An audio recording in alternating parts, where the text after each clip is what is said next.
May nangitlog na ibon, oh. Dalawa na. Noon, isa lang. Wala na yung bulaklak ng halaman ko. May bulaklak itong cactus, oh. Wala na, nagmatay na ang mga bulaklak. Ito na lang ang meron. Kinakain ng ibon. Ito pala ay kakainin ng ibon.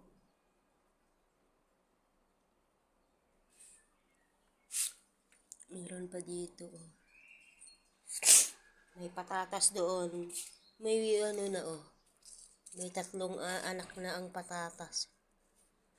Meron pa doon. Marami na pala.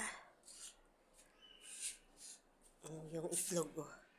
Itlog ng kalapate. Andun, yung may-ari tinitignan niya ako. Nagdilig kasi ako kaya lumipad. Ayan, oh, nasa doon.